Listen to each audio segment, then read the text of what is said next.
Yibunei HaMikdash Hirtzio inte malai O korles ozman. Hello everyone, my name is Rabbi Joseph Kolakowski, sometimes known as the Koblenzer Rov. I'm an Orthodox Jew, an ultra-Orthodox Jew, coming to you from my own community. If you're familiar with my channel, you know I speak from a deeply religious perspective.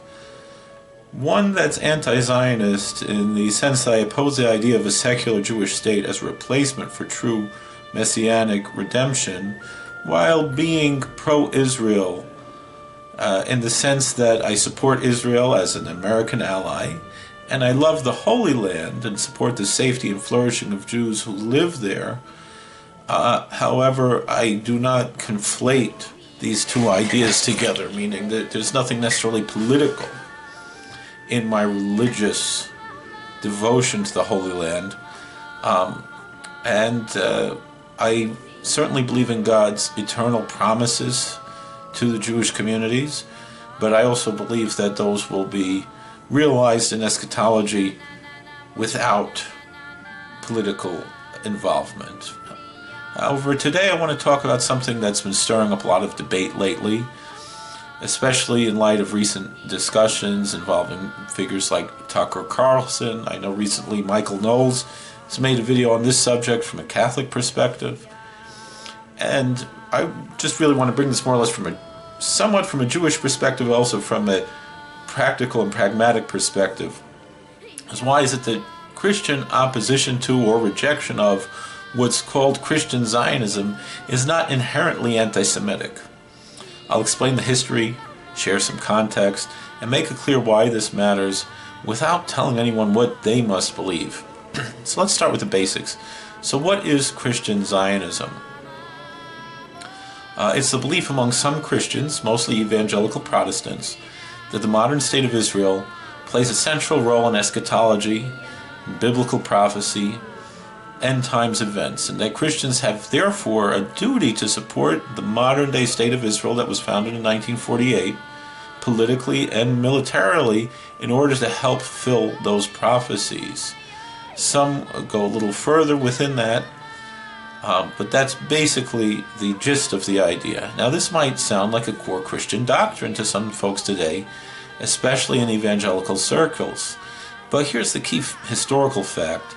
Christian Zionism is actually a pretty new idea in the grand scheme of church history.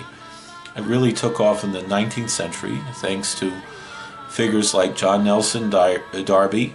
He was an Irish Anglican preacher who developed what's called dispensationalism, a way of interpreting the Bible to divide history into different eras or dispensations. It's actually something that's quite similar to what Maimonides teaches in the Jewish tradition, however, obviously slightly different because it comes from a Christian perspective and adds, perhaps we could say, an additional dispensation of Christianity.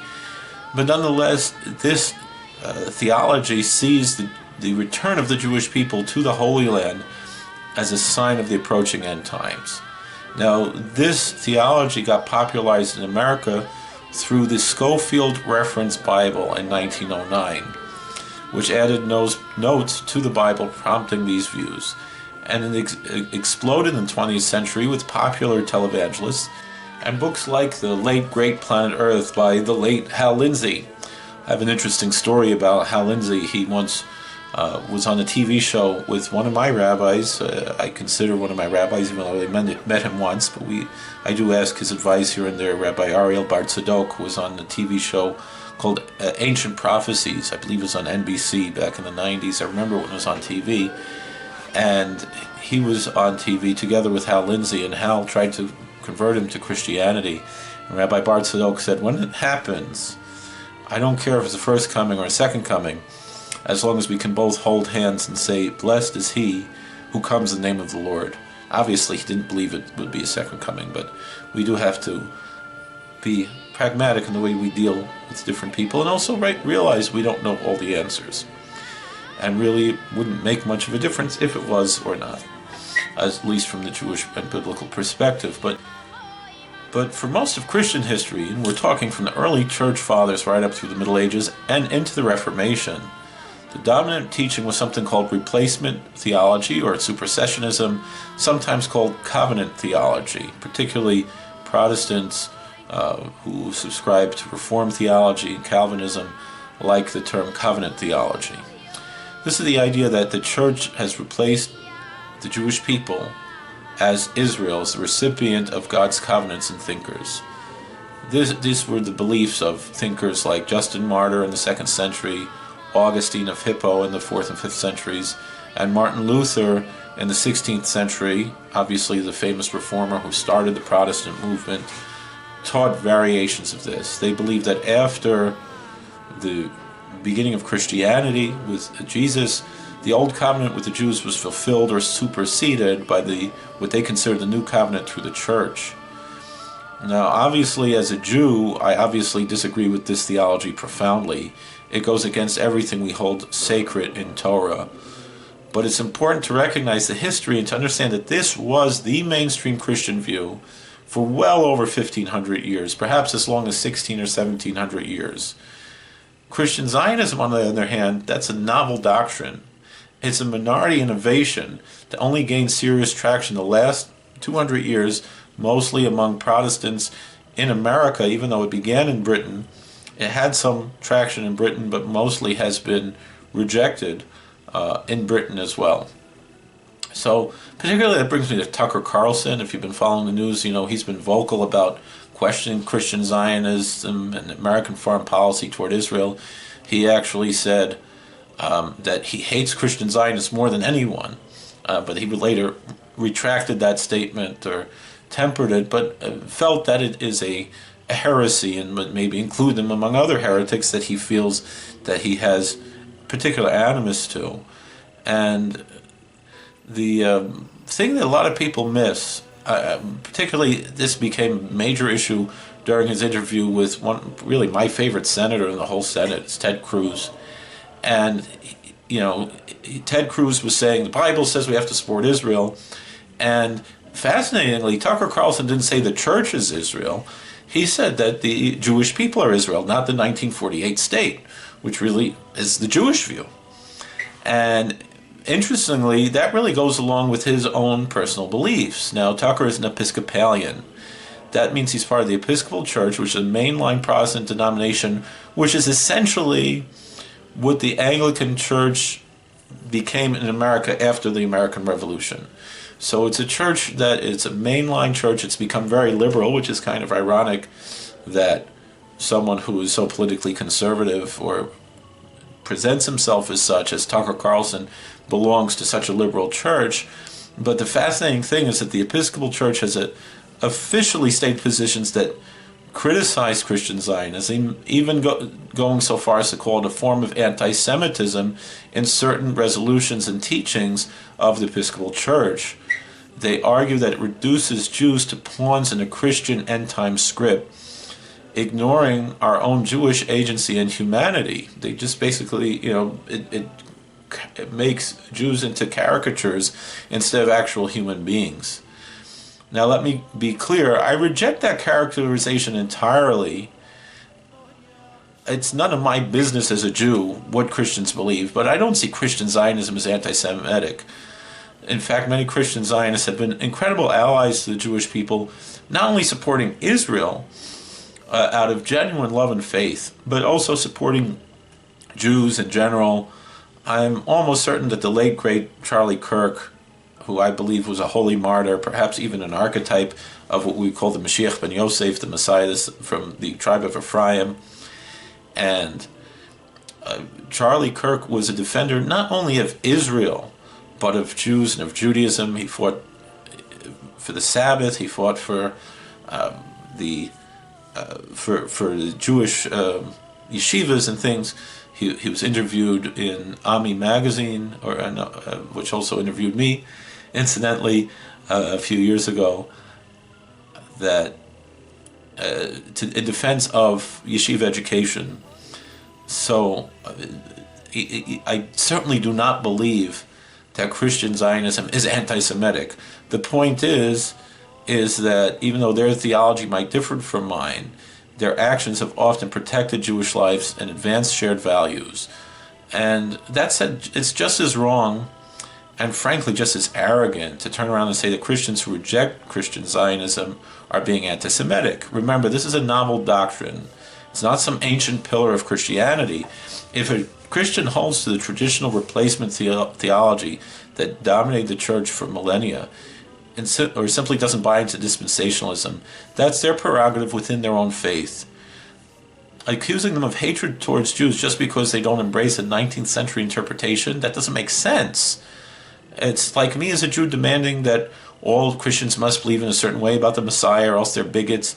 That's not how interfaith respect works. That's not how any of this works. It's really quite ridiculous. And the truth is that this view has also been explained not only by people who are seen somewhat as anti-Semitic, which I don't believe Tucker Carlson is, but also thinkers who are very pro-Jewish, philo-Semitic. Victor Davis Hanson very famously recently expressed this idea of supporting Israel without having a religious reason to do so. Even though he's a Christian and pro-Israel, he wouldn't say it was flavored by his view of Christian Zionism. And similarly, Michael Knowles, who is a Catholic, explained that, of course, the Catholic Church, although it's somewhat changed its views about Jews, doesn't see anything eschatological, but nonetheless will support Israel without being a Schofield Bible Christian Zionist. And really, here's the crucial point I want to emphasize. It's not the job of Jews to tell Christians what to believe, period. We have our Torah, our traditions, our understanding of God's plan for the world. Christians have their scriptures and their interpretations. True, most of their scriptures are our scriptures, but not all of that. Obviously, all of our scripture is their scripture, but we interpret them differently, and they, of course, add things to scripture. We can dialogue. We can learn from each other. And, of course, we have to disagree sharply. We're different religions. But we shouldn't be dictating theology across faith lines. We shouldn't be saying you can't have this in your liturgy, because then they're going to tell us, well, you can't have this in your liturgy or whatever. It's none of our business. It's a recipe for division, not unity, to start to boss everybody else around. And not only that, but it really causes anti-Semitism. It's like, well, who are you to tell us what to do? So as someone who's anti-Zionist in the religious sense, but pro-Israel in the political sense, I appreciate Christians who support the Jewish presence in the Holy Land for whatever reasons resonate with them. But I also respect those who don't tie it to their eschatology. They might support Israel politically without being a religious issue, and I think that's really a normal way to look at things. It's a pragmatic way to look at things, because it's not blindly saying whatever Israel does we have to do, and we're doing a sin if we disagree with Israel, with the modern state of Israel, or anything like that. True alliance comes from mutual understanding, not forced agreement, but really more than that, there's a certain level of pragmatism, and that's really part of my own anti-Zionism, is to say that we have to be practical and pragmatic and not just blindly say, whatever happens, whatever Israel does, we have to support it because they're a Jewish state. They're not. They're violating basic core Jewish values and beliefs on many, many different levels. But that doesn't mean that they're not the lesser of two evils when it comes to fighting Hamas. They certainly are at least the lesser of two evils, if not a force for good. Which even though I would take it even the other way, just because, because it's not that your enemy's enemy is your friend. It shouldn't be that way. Meaning, when it comes to the question between the mainstream anti-Zionists of Satmar and the extremists of certain factions that call themselves Neturei Karta, that's the big difference. Satmar Rebbe never would say, because we oppose Zionism, therefore we should go and march together with terrorists. But on the other hand, not all Muslims are terrorists. It's very complicated, nuanced, and you have to find a balance between them. And really, in a certain sense, I would say my view is more similar to, let's say, Victor Davis Hanson, of saying, I support Israel because it's a democracy, because it's an ally of America, first and foremost, And as a Jew, I certainly pray and hope for the safety of the Jews in the Holy Land, but to a certain extent I also blame the state of Israel for the danger that Jews are in the Holy Land. So it's a very complicated issue, but one that there's a lot to talk about. And I'm not even discussing the issues of supporting or not supporting. What should they do in Israel? Because in a certain sense, as American, it's none of my business. Even Rabbi Soloveitchik, who is from the modern Orthodox religious Zionist movement, agreed to that. And he also, as someone who called himself a religious Zionist, rejected the eschatological aspects of religious Zionism and rather looked at the patriotic and pragmatic aspects of religious Zionism. So and today was his father's yahrzeit. There's a lot of complicated things. Also, tonight is the yahrzeit of the Baba Sali. Baba Sali said that every year we would learn the Vayel Moshe again, and say that's the Masechta of our door. Again, that's a tractate of our generation. That the Satmar Rebbe's Anti-Zionist treatise and polemic was really the central and most important teaching of our generation. That's what the Baba Sali said, who all the Israelis venerate. So it's a fascinating thing. So in the end, let's focus on what unites us. First of all, we have to not accuse just anybody who disagrees with us of anti-Semitism. Instead of even really fighting anti-Semitism, we should really be more concerned with not causing anti-Semitism, not creating a self-fulfilling prophecy by labeling someone that might disagree with this or that as an anti-Semite. That just causes more problems, and eventually it becomes, and we can disagree with people without rushing to that anti-Semite accusation. And even those who maybe are anti-Semites try to find common ground. That's how we fight anti-Semitism. That's how we end violence against Jews. That's how we end things like Holocaust denial, blood libels, things like that. It's not our job to engage in theological debates within Christianity. We can learn about them. We can understand them. Even from a Jewish perspective, the Masechta of Avram Avinu had 400 parakim. But if that Abraham had a tractate of 400 chapters to learn about all the different religions that existed in his time. And so there is a traditional idea that we should understand other religions that we disagree with and understand why we disagree with them and so forth. But if we get bogged down in labeling each other all over doctrines, we miss the bigger picture, and that's on both sides.